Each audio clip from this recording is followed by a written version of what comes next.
Millions of Americans are facing living conditions that rival those in developing nations. A stark reality often hidden in plain sight, from crumbling infrastructure and inadequate access to clean water to food insecurity and lack of basic health care. These challenges paint a troubling picture of inequality in one of the world's wealthiest nations. This growing crisis disproportionately affects marginalized communities, leaving millions trapped in cycles of poverty and neglect. It's a wake-up call to address systemic issues and ensure that every American has access to the fundamental necessities of life. The time for awareness and action is now. 1. The death of the American dream. The American dream isn't dying, it's already dead and buried under debt, inflation, and political betrayal. What used to be a nation of builders, doers, and dreamers has turned into a country of survivors, scraping to stay alive in a system that rewards exploitation over effort. The idea that hard work guarantees stability has collapsed completely. Millions of Americans who believed in that promise now live in their cars, tents, or rundown motels, not because they're lazy, but because the cost of existing has outpaced the value of labor. The so-called land of opportunity now charges a survival tax on everything: housing, healthcare, education, even food. A one-bedroom apartment costs nearly $1,000, but the average worker can barely make enough to cover half that after taxes and bills. Parents clock 70-hour weeks just to feed their children, while billionaires hoard fortunes so large they could erase homelessness with spare change. The divide isn't economic anymore, it's moral. The top 1% live like royalty, while the rest of the nation bleeds for crumbs. Medical bills are another executioner. Families hit with $80,000 hospital charges are destroyed faster than any natural disaster could manage. This isn't bad luck, it's policy. The system was designed to funnel wealth upward and leave the working class with debt instead of dignity. The American dream has been repackaged as a corporate hallucination, an illusion that keeps people grinding while everything they earn slips through the cracks of rent, loans, and taxes. People no longer dream of owning homes. They dream of making it to next month. The greatest tragedy isn't that people are poor, it's that they did everything right, followed the rules, worked hard, and still lost everything. What used to be a nation that rewarded effort now punishes it. America no longer promises opportunity, it sells it, and only the rich can afford to buy in. 2. The collapse of the middle class. The middle class, the backbone of America, has been dismantled piece by piece, leaving nothing but a hollow shell of what once defined the country. Decades ago, a single income could buy a home, raise a family, and even build savings. Now, even two full-time workers can't qualify for a basic mortgage. The math has been rewritten to make sure regular people lose every time. In 1970, a house cost roughly 3 times the median income. By 2025, it's 9 times that. The same home that once cost $60,000 is now over $500,000, while wages crawl at a pace that wouldn't outrun a snail. In Los Angeles, the average home price is over $900,000, yet the median household income is just $74,000. The numbers don't lie, they're designed to crush you. The middle class hasn't just shrunk, it's been erased by corporate greed, political corruption, and financial manipulation. Everything essential, rent, insurance, food, utilities, has skyrocketed while paychecks have flatlined. Families are forced to rely on credit cards just to buy groceries or cover medical bills. America now runs on debt, not prosperity. Over $13 trillion sits on credit balances nationwide, not from shopping sprees but from people trying to survive. Credit has become oxygen, and missing a payment is suffocation. Meanwhile, the top 10% own 70% of the nation's wealth, while the bottom half scrape by with barely 3%. Politicians brag about GDP growth and stock market highs, but those numbers mean nothing when millions can't afford a roof. The system celebrates fake success built on real suffering. Middle-class families are being priced out of cities, out of hope, and out of their futures. The message is simple: the harder you work, the more you owe. What was once the American middle class is now the American working poor, overworked, overcharged, and overlooked. America didn't lose its middle class overnight. It was sold to Wall Street, piece by piece, until there was nothing left but credit card debt and broken dreams. 3. The desperation of storage unit living. Nothing illustrates America's decline more than the rise of people living in storage units. This isn't fiction. It's the new normal for thousands who work full-time but can't afford real housing. The richest nation on earth now forces its citizens to pay rent to sleep next to boxes and old furniture. Across cities like Las Vegas, Orlando, and San Diego, storage facilities have quietly turned into the last refuge for the working poor. Inside these metal cages, Americans sleep under buzzing fluorescent lights, with no plumbing, no heat, and no legal address. They're not addicts or criminals. They're teachers, retail workers, delivery drivers, people society depends on but refuses to house. A one-bedroom apartment in San Diego costs $2,400 a month, but to qualify you need to make nearly $100,000 a year. The median salary there is $65,000. The math doesn't work, so people make desperate choices. They rent storage spaces, sleep in their cars, or buy broken-down RVs because it's all they can afford. This isn't innovation. It's economic humiliation sold as flexibility. The housing market has become a game rigged for investors and against humanity. In Houston, over 40% of single-family rentals are owned by investment firms. Neighborhoods aren't communities anymore, they're spreadsheets for Wall Street profits. Rent isn't determined by supply and demand, but by how much investors think they can squeeze from working families. And when people are forced to live in cars or storage lockers, the system doesn't help, it punishes. City laws make sleeping in vehicles a crime, and police issue tickets for improper habitation. America would rather fine you for sleeping than fix why you have nowhere to go. This isn't progress. It's collapse hiding behind legality. The very concept of housing has been corrupt. It's no longer about shelter, it's about exclusion. The poor are priced out, criminalized, and forgotten, while luxury condos sit empty as investment assets. This is not poverty, it's engineered exile. The country that once built homes for families now builds storage lockers for them, and calls it growth. When survival becomes a rental product and dignity becomes optional, a nation has crossed the line from capitalism into decay. 4. The healthcare catastrophe. America's healthcare system is not broken. It's functioning exactly as designed to extract maximum profit from human suffering. In the richest nation on earth, getting sick is a financial death sentence. An emergency room visit that costs $2,500 with insurance can easily climb to $10,000 without it.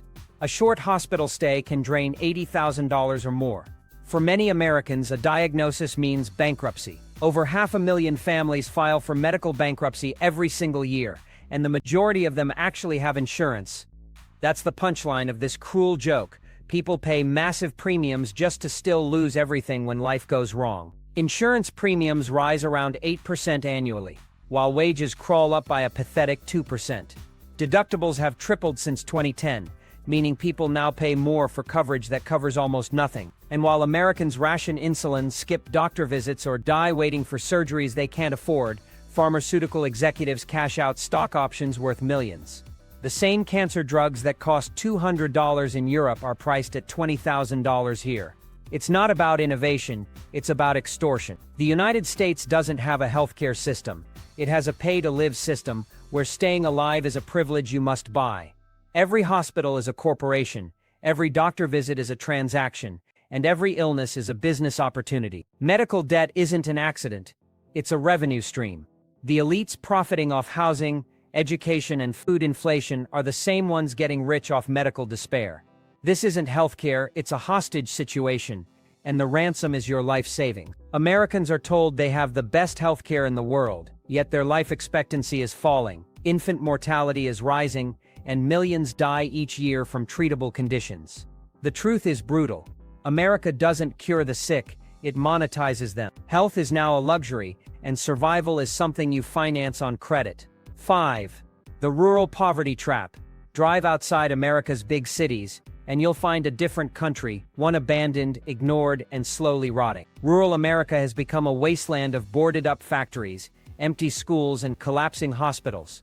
People who flee overpriced cities in search of cheaper living find only despair waiting for them. In states like West Virginia, Arkansas, and Mississippi, poverty isn't a condition, it's a permanent design.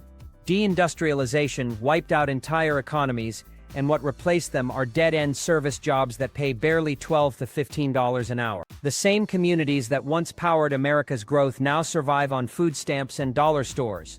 Infrastructure is non-existent. Roads are crumbling, internet access is a luxury, and hospitals are vanishing. Over 180 rural hospitals have closed in the last decade alone. Residents are forced to travel hours just to see a doctor, and many die simply because help was too far away. Politicians love to glorify small-town resilience, but it's a lie, a convenient story to cover up neglect. These places aren't resilient, they're trapped. Federal funding flows to cities. Corporations drain local resources and then leave when profits dry up. What's left behind are hollow towns filled with forgotten people. The same government that spends billions on foreign wars can't be bothered to fix a rural bridge or keep a hospital open. The myth of self-reliance has been weaponized against rural Americans, turning their pride into punishment. They're told to work harder, move away, or adapt. But adapt to what? Empty factories? Non-existent jobs? The truth is that rural America wasn't left behind. It was deliberately abandoned. The poverty there isn't accidental. It's engineered by decades of policy that values Wall Street over Main Street. The people in these towns aren't asking for handouts, they're asking to matter again. But to the elites running this system, they don't. 6. The RV Nation. The American dream has gone mobile, because millions can no longer afford to live anywhere else. Over 3.2 million Americans now live in cars, vans, and RVs, a number that's doubled in just 5 years.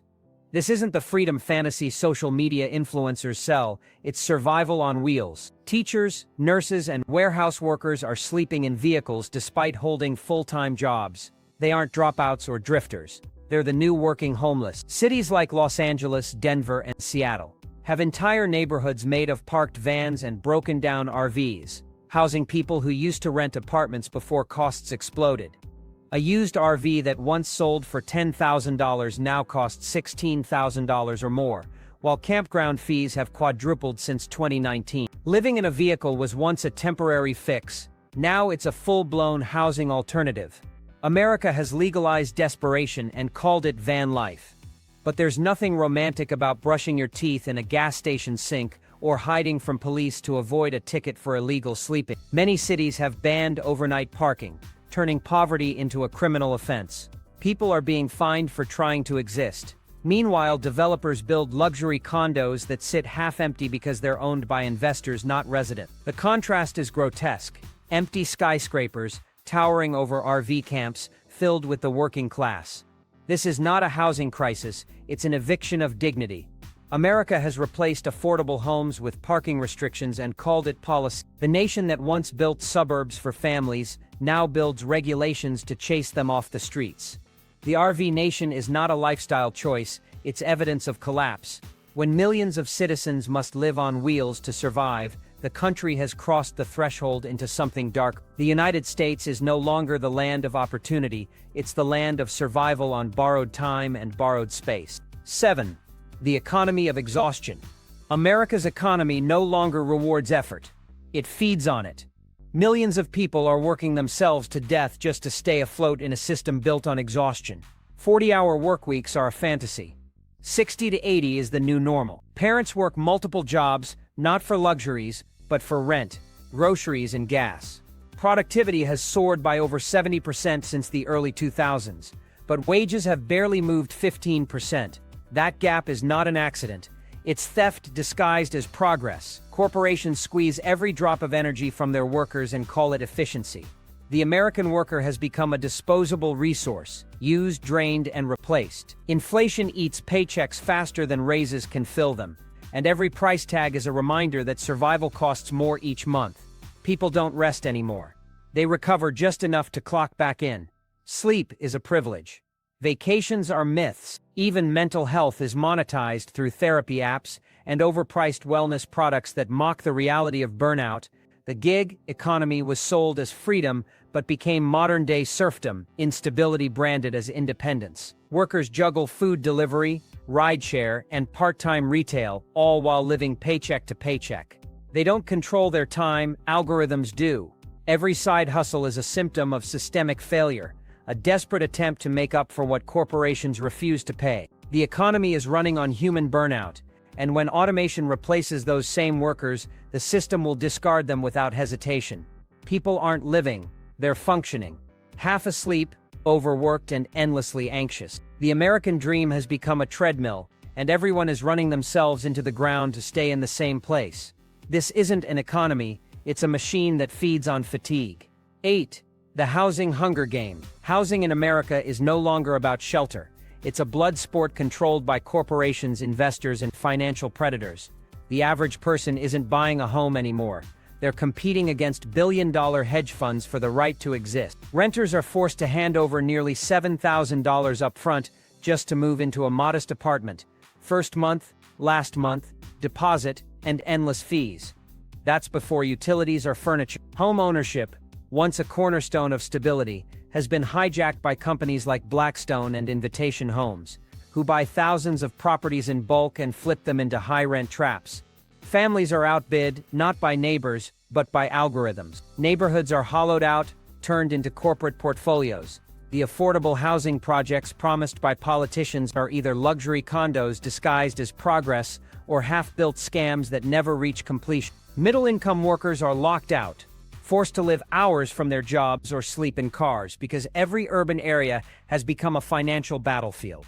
Credit scores, deposit requirements, and income thresholds act as walls keeping people out of basic shelter. It's not bad luck, it's systemic exclusion. The housing market has mutated into an economic coup where Americans rent their futures from the same corporations that outsource their jobs.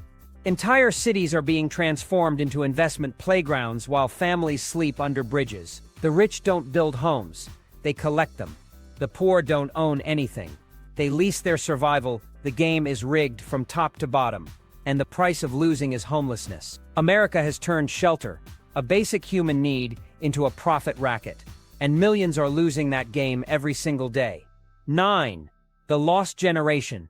A whole generation of Americans has been sacrificed on the altar of debt and broken promises. For anyone under 40, the dream of owning a home, starting a family, or even saving money has become a cruel joke. Home prices are now 9 times the average income, locking young adults into a lifetime of renting, relocating, and revolving credit. Student debt has reached $7 trillion, an anchor that drags an entire generation down before they even start. The education system told them to study hard, take loans, and success would follow. Instead, they got degrees that pay less than their rent and loans that will outlive them. College no longer guarantees a career. It guarantees servitude. Wages have flatlined since 2000, while living costs have tripled. Even those making $100,000 a year are being classified as low income in cities like San Francisco or New York. The system has redefined poverty to hide its failures. Young Americans are not lazy, they're locked out.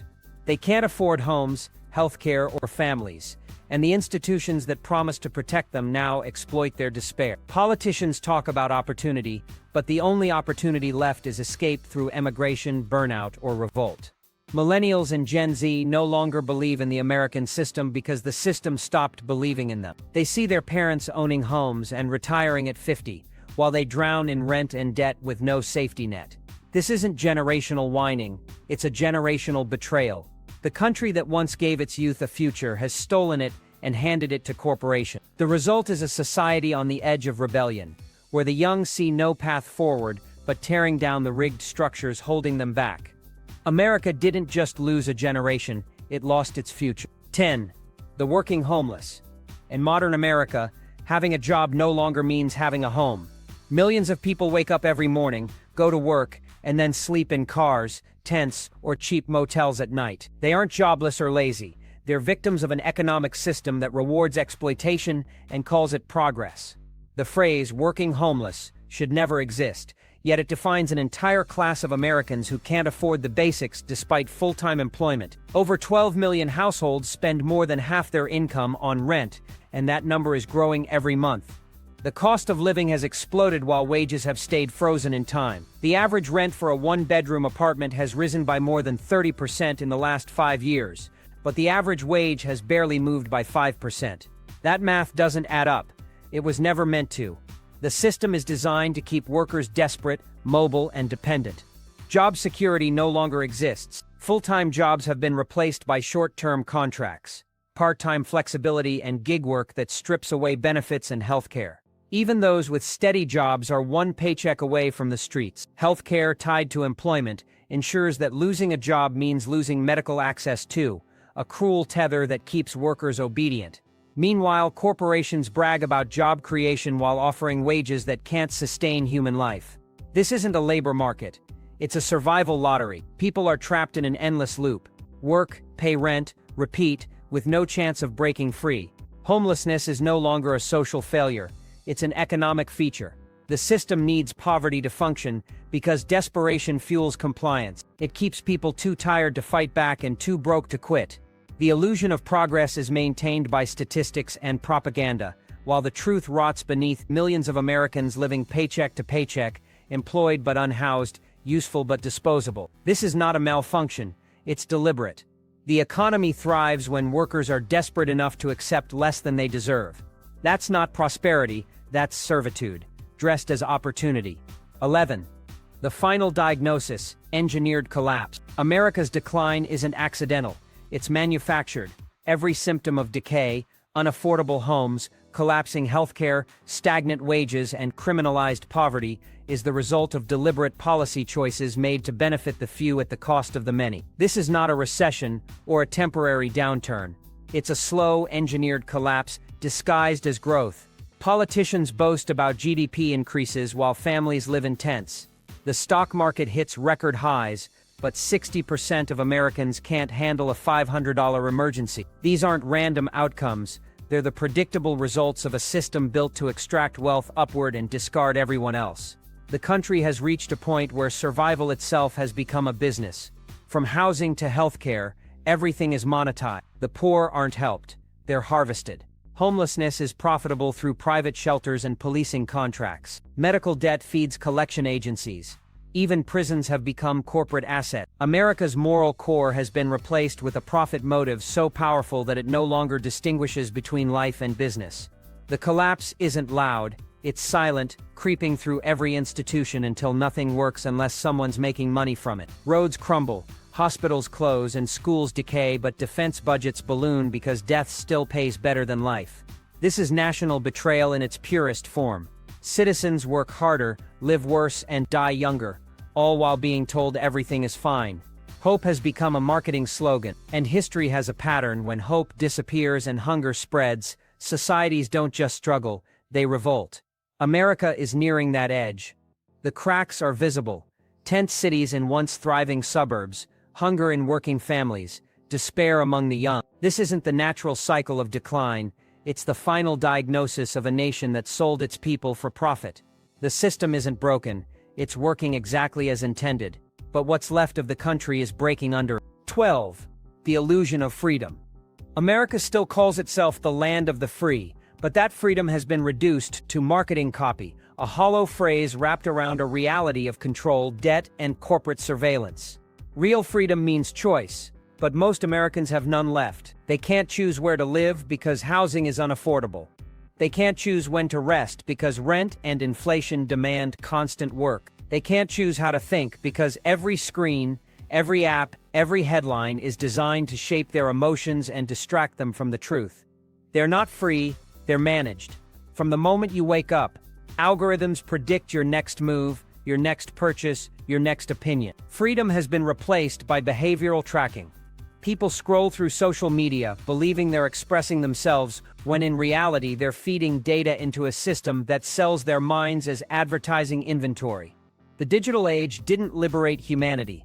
It digitized its chains. Economic freedom is another illusion. Try missing one rent payment, one car payment, one insurance premium, and see how quickly that freedom evaporates. Miss a few more and you're evicted, uninsured and unemployable. The average American lives under invisible bondage, credit cards, student loans, mortgages, medical bills, all engineered to ensure that every paycheck goes right back into the system. They call it the credit economy, but it's really a debt plantation. The government, meanwhile, preaches liberty while stripping away autonomy. Surveillance cameras watch every street corner, phones track every location. Even speech is monitored. If not by law, then by mob. You are free to speak, but not free to be heard unless you agree with the approved narrative. The illusion of freedom keeps people calm while they're slowly suffocated. The founding fathers fought tyranny with muskets. Today's Americans surrender to it through convenience. They trade privacy for Wi-Fi, independence for security, and self-respect for the comfort of fitting in. The saddest part is that most people don't even know they're trapped. They think this is normal. They've confused digital noise with liberty, consumerism with identity, and survival with success. The system doesn't need chains anymore. It just needs distractions. Freedom in America is no longer about rights. It's about endurance. You're free to suffer quietly as long as you keep paying for the privilege. 13. The disconnected nation. America has never been more connected technologically and never more divided emotionally. The country runs on communication devices, but can no longer communicate. Families live in the same house but exist in separate realities, each glued to a glowing screen that feeds them different truths. Society has fractured into algorithmic tribes, each convinced the other is the enemy. Political identity has replaced humanity. The media profits from outrage, feeding division because anger drives engagement and engagement drives revenue. The population is no longer informed, it's inflamed. The loudest voices control the narrative, while reason is drowned out by hashtags and hysteria. This emotional fragmentation isn't an accident, it's strategy. A divided population can't unite against the forces draining it. As long as people are fighting each other, they won't fight the system. While citizens rage over culture wars, the elites quietly pass laws that strip away rights, siphon public funds, and sell the nation's infrastructure to private bidders. Disconnection has become political armor for the powerful. Even communities that once thrived on solidarity, churches, unions, neighborhoods, have collapsed into silence or suspicion. People no longer trust their neighbors, their government, or even themselves. Loneliness is the new epidemic. Over half of Americans report feeling isolated, and studies link that isolation to rising rates of depression, suicide, and addiction. People are literally dying from disconnection. And yet, society keeps pretending that more technology will fix it. More apps, more screens, more connectivity, when the problem is not lack of access, but lack of authenticity.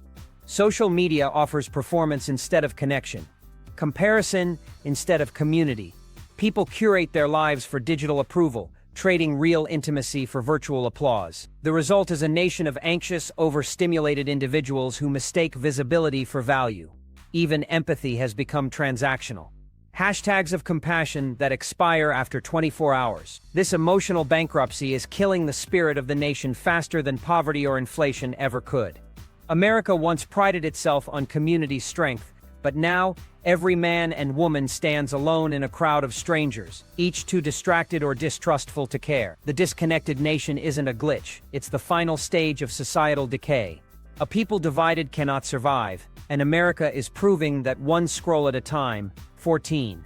The digital cage. Technology was supposed to liberate humanity. Instead, it has enslaved it with invisible chains. Americans are trapped inside a digital cage that monitors, manipulates, and monetizes every second of their lives. Every tap, click, and search feeds a system that knows you better than your friends do. It knows your fears, your desires, your weaknesses, and it uses them against you. Every ad is psychological warfare, every app is a data mine, and every like is a behavioral experiment. The tech giants have built empires not on innovation, but on addiction. They've turned attention into currency and distraction into profit. The modern American doesn't live in a democracy, they live in a digital dictatorship, ruled by algorithms that decide what they see, what they believe, and even what they feel. This isn't science fiction, it's everyday life. Your phone listens to your conversation. Your smart TV watches you watch it. Even your refrigerator collects data. You are the product, not the customer. The new form of slavery doesn't use whips or chains, it uses dopamine. People scroll through their own imprisonment, voluntarily feeding a system that erodes their focus, privacy, and independence. Technology has made life faster, but not better. It's created convenience without meaning, information without wisdom, and communication without understanding. Children grow up addicted before they can even read, their attention spans destroyed by screens that never turn off. Adults live half their lives in digital fog, measuring their worth through likes and followers. The internet promised empowerment but delivered dependence. Meanwhile, corporations and governments quietly use this data for control. Predictive policing, social credit scoring, biometric databases, these aren't distant possibilities, they're here. The digital cage expands quietly, one app update at a time. The scariest part is how willingly people participate. They carry their own surveillance devices, update them regularly, and call it progress. They're told it's about safety, efficiency, and personalization, but what it really is, control. When you can predict human behavior, you can direct it. And that's exactly what's happening. The future isn't dystopian, it's already here. Americans may still think they're free, but their thoughts, choices, and habits are being shaped in real time by systems they can't see and corporations they can't challenge. The digital cage is invisible, comfortable, and addictive, and that's what makes it inescapable. The country that once put a man on the moon can't free itself from a screen.